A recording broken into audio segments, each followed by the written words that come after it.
අයිබෝන් කොහමද ඔයාලට අදත් ප්ලාන්ට් ගර්ල් YouTube channel එකට ඔයාලව ගොඩක් ආදරයෙන් පිළිගන්නවා. අද අපි බලන්න යන්නේ ලංකාවේ ගෙවතු වල ගෙවතු අලංකරණයේ ප්‍රසිද්ධම පැලයක්. ඒ තමයි ඇන්තූරියම් ප්ලාන්ට් එක. ඇන්තූරියම් පැලයක් හදද්දී අපි විශේෂයෙන් අවධානය යොමු කරන්න ඕනේ පස් මාධ්‍ය ගැන. එතනදී අපිට පොල්ලෙලි කැබලි පාවිච්චි කරන්න පුළුවන්, අඟුරු පාවිච්චි කරන්න පුළුවන්, එහෙම නැත්නම් ගඩොල් කැබලි පොඩි කුඩා වලට කඩපු ගඩොල් කැබලි පාවිච්චි කරන්න පුළුවන්.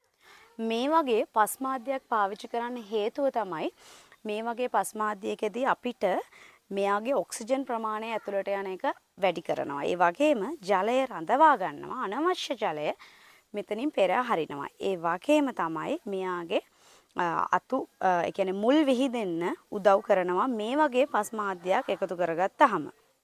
මේ පැලවලට පොහොර විදිහට අපිට පාවිච්චි කරන්න පුළුවන් නයිට්‍රජන්, පොටෑසියම්, කොස්පොරස්, ඒ වගේම කැල්සියම් වල එකතුවක් තියෙන පොහොර ඕනම එකක්. ඒ වගේම අපිට මේ ප්ලාන්ට් එකට ඔයාලට තේ කුඩු, බිත්තර කටු මේ වගේ ගෙදරින් හොයාගන්න පුළුවන් පොහොර වර්ග උනත් පාවිච්චි කරන්න පුළුවන්. එන රෝග විදියට අපිට ගන්න පුළුවන් ගොඩක් වෙලාවට දිලීට රෝග, එහෙම නැත්නම් පිටි මකුණු, පොතු මකුණු, සුදු මැස්සෝ මේ වගේ.